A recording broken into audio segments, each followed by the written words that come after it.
Halo semuanya, balik lagi dengan saya. Hari ini, saya menemukan sebuah cerita yang sangat menarik. Sampai-sampai, saya nggak sabar buat ceritain langsung ke kalian. Kisah ini punya semuanya. Ada sedihnya, ada bahagianya, dan yang pasti, ada pelajaran berharga di dalamnya. Jadi, siapkan cemilan kalian, dan mari kita mulai pembahasannya. Sebelum kita masuk ke ceritanya, aku ajak kalian absen dulu dong. Yuk dukung channel ini dengan cara tekan tombol like dan subscribe sekarang juga. Terus ramaikan kolom komentar di bawah ya. Tulis nama, asal kota, dan ketik hadir. Aku pengen tahu nih, sahabat paling jauh dari kota mana aja? Malam itu, hujan turun tipis menyelimuti Jakarta, memberikan kesan romantis yang palsu bagi mereka yang sedang dilanda asmara.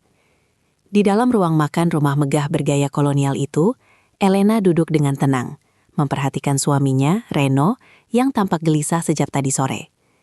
Elena sangat tahu penyebab kegelisahan itu.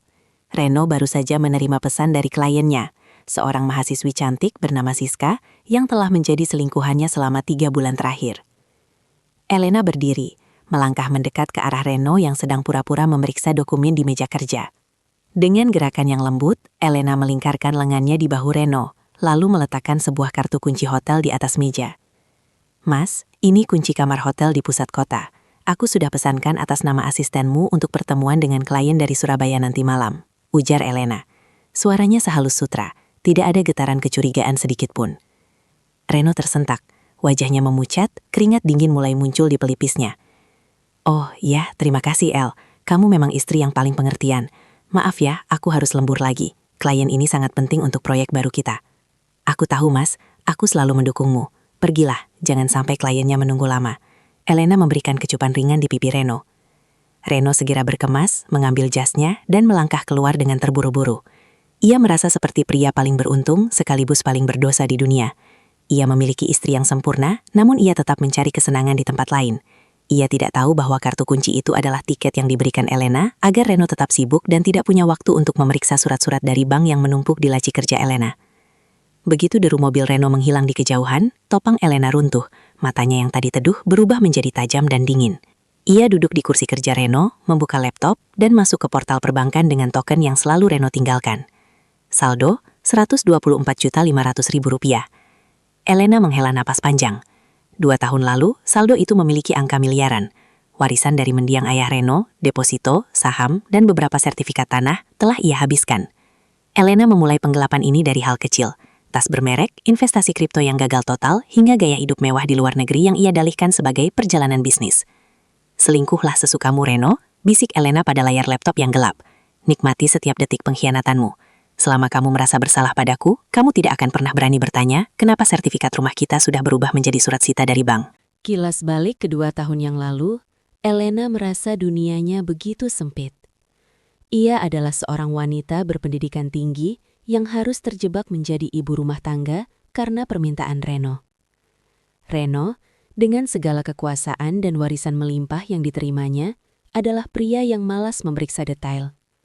Ia menyerahkan semua urusan administrasi dan keuangan kepada Elena. "Urus saja, El. Aku percaya padamu. Aku mau fokus mengelola operasional perusahaan," adalah kalimat yang Reno ucapkan saat ayahnya meninggal. Itu adalah kunci penjara yang Elena gunakan untuk membebaskan dirinya dengan cara yang salah. Awalnya, Elena hanya mengambil sedikit untuk menutupi kerugian bisnis butiknya yang bangkrut. Namun, lubang itu semakin besar. Elena mulai kecanduan pada rasa berkuasa saat membelanjakan uang yang bukan miliknya. Ia memalsukan laporan tahunan dengan sangat rapi, menggunakan kemampuan desain grafisnya. Reno selalu melihat angka yang memuaskan di laporan itu, padahal angka-angka tersebut hanyalah ilusi digital. Namun, kenyataan mulai mengetuk pintu. 6 bulan lalu, Elena menyadari bahwa uang warisan itu hampir ludes. Ia butuh waktu untuk memindahkan sisa aset kecil ke atas namanya sendiri dan merencanakan pelarian. Di saat kritis itu, ia menemukan bukti bahwa Reno selingkuh. Awalnya, Elena ingin mengamuk, namun otaknya yang licik segera bekerja. Jika ia menggugat cerai karena perselingkuhan, Reno akan menyewa pengacara hebat. Pengacara itu pasti akan mengaudit seluruh kekayaan mereka. Dan saat itulah Elena akan berakhir di penjara. Aku butuh dia tetap bersalah, pikir Elena saat itu. Aku butuh dia merasa menjadi penjahat di rumah ini, agar dia tidak berani menjadi hakim bagiku. Maka rencana itu dimulai. Elena sengaja memberikan ruang bagi Reno untuk selingkuh.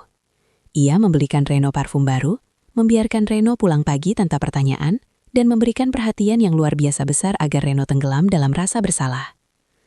Semakin Reno selingkuh, semakin ia takut menatap mata Elena, dan semakin ia menjauh dari urusan keuangan rumah tangga.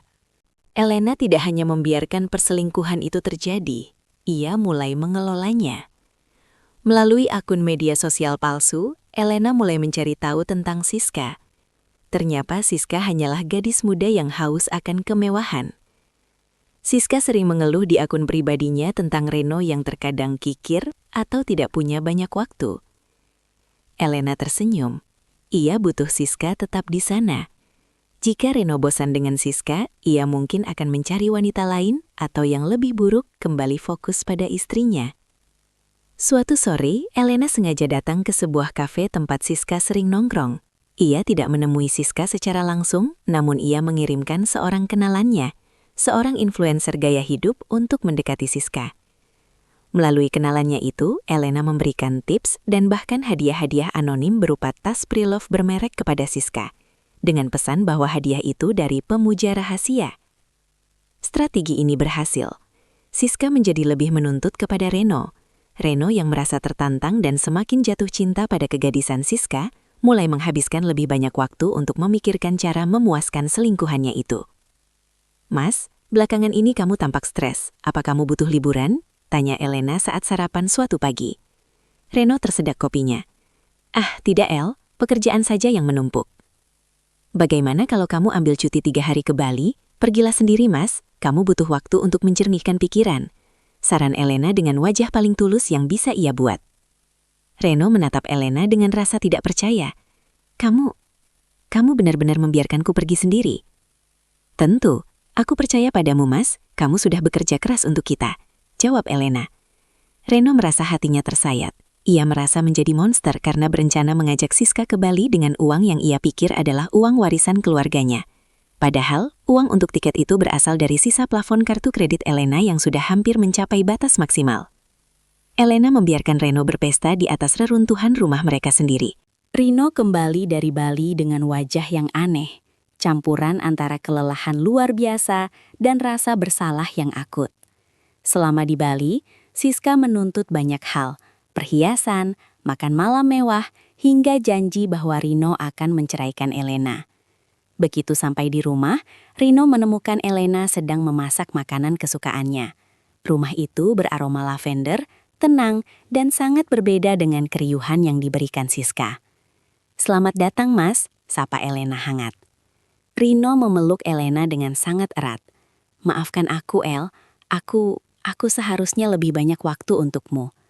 Elena mengelus punggung Reno. "Tidak apa-apa, Mas. Aku tahu bebanmu berat." Reno benar-benar terjebak dalam perangkap psikologis Elena. Karena merasa sangat jahat, Reno menjadi sangat penurut. Saat Elena meminta Reno menandatangani beberapa dokumen yang katanya adalah pembaruan polis asuransi, Reno menandatanganinya tanpa membaca satu kata pun. Padahal, dokumen itu adalah surat kuasa pengalihan hak atas satu-satunya ruko yang belum terjual ke atas nama perusahaan cangkang milik Elena. Namun, ketenangan itu terusik ketika sebuah surat datang dari kantor pajak. Surat itu diletakkan di atas meja ruang tamu mereka saat Elena sedang mandi. Reno mengambil surat itu. Ia hampir membukanya ketika Elena muncul dengan rambut basah, hanya mengenakan jubah mandi. Elena melihat surat di tangan Reno dan jantungnya seolah berhenti berdetak. "Apa ini, El? Dari kantor pajak?" tanya Reno. Elena tidak panik. Ia tertawa kecil, melangkah mendekat dan merampas surat itu dengan gemulai. "Oh, itu hanya kesalahan administrasi soal pajak mobil yang sudah kita jual tahun lalu. Biar aku yang urus besok. Kamu mandi saja dulu, Mas. Aku sudah siapkan air hangat." Reno menatap Elena sejenak. Ada secercah kecurigaan di matanya, namun rasa bersalahnya segera membungkam logika itu. Ia mengangguk dan masuk ke kamar mandi. Elena segera meremas surat itu dan menyembunyikannya di dalam tumpukan baju kotor. Ia harus mempercepat rencananya. Waktu hampir habis. 1 minggu kemudian, situasi semakin genting. Elena menerima telepon dari pihak bank yang menyatakan bahwa rumah mereka akan segera diproses untuk penyitaan jika tunggakan selama 4 bulan tidak segera dilunasi. Elena duduk di sofa ruang tengah, menatap langit-langit. Uang sudah benar-benar habis. Sisa aset yang ia alihkan ke namanya belum bisa dicairkan dalam waktu singkat. Ia butuh satu drama besar terakhir untuk mengusir Reno dari rumah sebelum pihak bank datang mengetuk pintu. Aku harus membuatnya pergi dengan kemauan sendiri, gumam Elena. Malam itu, saat Reno pulang, Elena tidak menyambutnya dengan senyum. Ia duduk di ketelapan ruang tamu dengan sebuah ponsel di tangannya. Ponsel yang berisi foto-foto Reno dan Siska di Bali yang dikirim oleh detektif swasta yang Elena sewa. Begitu Reno menyalakan lampu, ia terkejut melihat Elena menangis sesenggukan. "El, ada apa? Kenapa kamu menangis?" tanya Reno panik. Elena melemparkan ponsel itu ke arah Eno. "Kenapa kamu tega melakukan ini padaku, Mas? Di Bali, dengan gadis itu. Aku memberimu kepercayaan, memberimu waktu untuk sendiri, dan ini balasanmu." Reno jatuh terduduk. Rahasianya terbongkar, dunianya runtuh. Ia tidak tahu bahwa Elena sudah tahu sejak lama. Ia berpikir Elena baru saja menemukannya. "El, aku bisa jelaskan. Itu hanya khilaf." Reno mencoba meraih tangan Elena. "Jangan sentuh aku," teriak Elena dengan akting yang sangat meyakinkan. "Keluar dari rumah ini, Reno. Aku butuh waktu untuk berpikir. Bawa barang-barangmu dan pergilah ke tempat wanita itu jika kamu mau. Aku tidak mau melihat wajahmu." Reno yang merasa harga dirinya hancur dan diliputi rasa malu yang luar biasa, tidak punya kekuatan untuk membela diri. Ia merasa pantas diusir. Tanpa memeriksa laci, tanpa memeriksa berkas, Reno mengemasi satu koper pakaian dan pergi meninggalkan rumah itu malam itu juga. Elena mengunci pintu depan dengan rapat begitu mobil Reno menjauh. Ia menghapus air mata palsunya dan menghela napas lega. "Bagus," bisik Elena. "Sekarang aku punya waktu 3 hari untuk mengemasi barang-barang berhargaku dan menghilang sebelum bank datang. Dan Reno, dia akan terlalu sibuk menangisi perselingkuhannya di apartemen Siska sampai dia tidak sadar bahwa dia tidak punya rumah lagi untuk kembali." Elena berjalan menuju brankas, mengambil paspor dan perhiasan yang masih tersisa. Manipulasi itu berhasil. Pengkhianatan Reno adalah senjata terbaiknya untuk menutupi perampokan yang ia lakukan terhadap masa depan mereka. Malam pertama setelah pengusiran Reno terasa begitu sunyi. Namun bagi Elena, itu adalah kesunyian yang merdu. Ia berdiri di tengah ruang tamu, menatap perabotan jati dan lukisan mahal yang segera akan disita. Ia tidak merasa sedih. Baginya, barang-barang ini hanyalah saksi bisu dari kegagalannya mengelola uang warisan. Di tempat lain, Reno terduduk lemas di apartemen kecil milik Siska. Ia merasa hidupnya hancur. Bayangan wajah Elena yang menangis terus menghantuinya. Reno merasa seperti monster. Siska, yang melihat Reno datang hanya dengan satu koper, mulai menunjukkan wajah tidak senang. Ia mengharapkan Reno datang membawa kabar perceraian dan pembagian harta, bukan seorang pria yang tampak seperti pecundang yang baru saja kehilangan segalanya. "Mas, kamu nggak bisa terus-terusan begini," rajuk Siska sambil memoles kuku. "Katanya mau beli apartemen baru buat aku.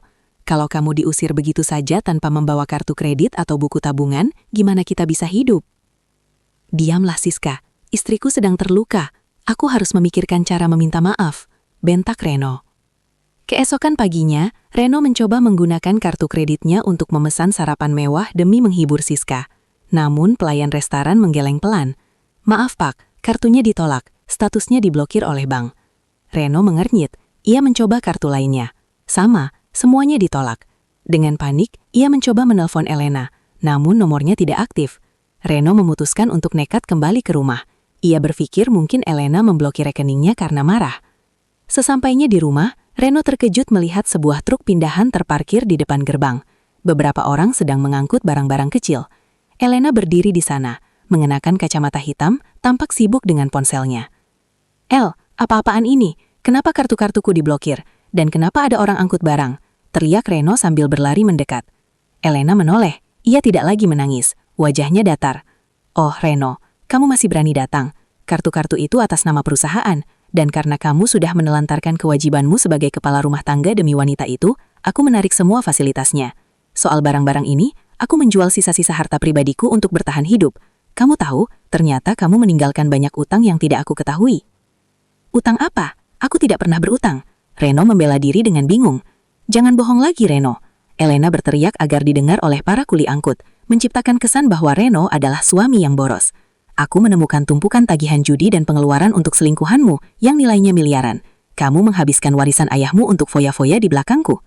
Reno terngama, ia merasa tidak pernah melakukan itu. Namun Elena menyodorkan selembar kertas, laporan bank palsu yang sudah ia siapkan jauh-jauh hari, yang menunjukkan penarikan tunai besar-besaran dengan tanda tangan Reno yang dipalsukan Elena. Reno, dalam kondisi mental yang sudah hancur oleh rasa bersalah, mulai meragukan ingatannya sendiri. Apakah ia pernah melakukannya saat mabuk dengan Siska? Di bawah tekanan Elena, Reno merasa posisinya benar-benar terbalik. Dia kini dianggap sebagai pengkhianat sekaligus perampok keluarga. 3 hari setelah insiden di rumah, Reno benar-benar terdesak. Siska mulai mengancam akan pergi jika Reno tidak segera memberikan uang yang dijanjikan. Siska, yang terbiasa dengan gaya hidup mewah hasil kucuran dana Reno, yang sebenarnya adalah uang sisa warisan yang sengaja dilepaskan Elena sedikit demi sedikit, mulai kehilangan kesabaran. "Mas, kalau kamu nggak bisa bayar sisa cicilan mobilku, aku bakal kasih tahu semua orang soal hubungan kita. Dan gimana kamu ngerampok istri sendiri?" ancam Siska. Siska tidak peduli lagi pada cinta. Dia hanya peduli pada kelangsungan hidupnya. Reno yang panik mendatangi kantor Elena. Ia ingin meminta haknya atas sisa deposito perusahaan. "El, aku butuh uang. Berikan aku 500 juta dari akun deposito ayah. Aku punya urusan mendesak." Elena menatap Reno dengan tatapan kasihan yang dibuat-buat. Ia membuka brankas kecil di kantornya dan mengeluarkan sebuah buku cek. "Ini cek terakhir yang kita punya, Reno. Tapi aku tidak yakin saldonya cukup. Kamu sudah menghabiskan hampir semuanya." Elena menuliskan angka 500 juta pada cek tersebut. Ia tahu persis bahwa saldo di rekening tersebut hanya tersisa beberapa ratus ribu rupiah. Namun, ia butuh Reno mencoba mencairkan cek itu agar Reno mendapatkan masalah hukum baru, atau setidaknya merasa malu di bank. "Terima kasih, El. Aku janji setelah ini aku tidak akan mengganggumu lagi," ujar Reno dengan rasa syukur yang ironis. Reno segera pergi ke bank. Saat ia menyerahkan cek itu kepada teller, ia menunggu dengan penuh harap. Namun, setelah beberapa menit, teller tersebut kembali dengan wajah serius, didampingi oleh manajer bank. "Maaf Pak Reno, rekening ini sudah ditutup karena tidak ada saldo yang mencukupi untuk transaksi ini. Dan kami memiliki catatan bahwa aset penjamin untuk rekening ini sudah dalam proses penyitaan." "Penyitaan? Apa maksud Anda?" Suara Reno meninggi. "Rumah Anda, Pak, dan seluruh aset perusahaan. Semuanya sudah dijaminkan untuk utang yang gagal bayar selama 2 tahun terakhir." Dunia Reno serasa berputar. Ia baru menyadari ada yang salah. Ia segera mencoba menelepon pengacara keluarganya, namun teleponnya tidak diangkat. Reno mulai menyadari bahwa setiap dokumen yang ia tanda tangani selama 2 tahun ini, yang katanya adalah asuransi atau laporan pajak dari Elena, mungkin adalah surat kematian finansialnya. Di kantornya, Elena sedang menyeruput kopi sambil melihat notifikasi di ponselnya. Pihak bank baru saja mengirimkan laporan bahwa seseorang mencoba mencairkan cek kosong. Elena tersenyum. "Satu lubang lagi untukmu, Reno. Sekarang, dunia akan melihatmu sebagai penipu yang mencoba mencairkan uang yang sudah tidak ada." Reno yang mulai curiga mencoba menyelidiki apa yang sebenarnya terjadi. Ia mendatangi kantor akuntan publik secara mandiri. Namun, ia tidak tahu bahwa Elena sudah 1 langkah di depan. Elena telah menyewa seorang pria bernama Taufik, seorang konsultan keuangan ilegal yang lihai dalam mencuci jejak digital. Taufiklah yang selama ini membantu Elena memindahkan aset-aset Reno ke perusahaan cangkang di luar negeri dengan nama Elena sebagai pemilik manfaat utama. Reno yang tidak mengerti teknologi finansial dengan mudah dikelabui. Reno bertemu dengan Taufik yang berpura-pura menjadi teman lama yang ingin membantu. "Mas Reno, saya dengar Anda dalam masalah. Saya perhatikan memang ada banyak transaksi mencurigakan dari akun Anda selama 2 tahun ini. Sepertinya seseorang menggunakan akses Anda untuk bermain judi online dan investasi bodong." "Siapa?" tanya Reno tajam. "Kelihatannya dari perangkat yang sering digunakan di rumah Anda. Apakah istri Anda memiliki akses?" Taufik mulai melakukan gaslighting tingkat tinggi atas perintah Elena. "Tapi tunggu, saya melihat ada kiriman uang besar ke akun bernama Siska. Sepertinya Anda memang yang mengontrol ini semua, Mas." Reno semakin bingung. Ia memang mengirim uang ke Siska, tapi tidak sebanyak itu. Taufik menunjukkan data palsu yang menunjukkan transaksi miliaran ke rekening Siska. Reno kini merasa dijebak oleh Siska, sementara Siska merasa dijebak oleh Reno. Konflik ini sengaja diciptakan Elena agar keduanya saling menghancurkan, sehingga perhatian mereka tidak pernah tertuju pada saldo rekening Elena yang kini membengkak di bank luar negeri. Elena kemudian menghubungi Siska secara rahasia. Ia mengirimkan pesan anonim kepada Siska. Reno sebenarnya masih punya banyak uang, tapi dia menyimpannya untuk melarikan diri darimu. Dia hanya pura-pura miskin agar tidak perlu menikahimu. Siska yang termakan umpan itu langsung meledak. Ia menyerang Reno di apartemen, mencakar wajahnya dan mengusir Reno dengan kasar. Reno kini benar-benar sebatang kara. Tidak ada rumah, tidak ada uang, tidak ada istri, dan selingkuhannya pun kini berbalik membencinya. Elena duduk di kamar hotelnya yang baru, memesan tiket sekali jalan ke Singapura. Ia melihat koper-kopernya yang berisi barang-barang mewah dan dokumen aset yang sudah aman. Rencananya hampir sempurna.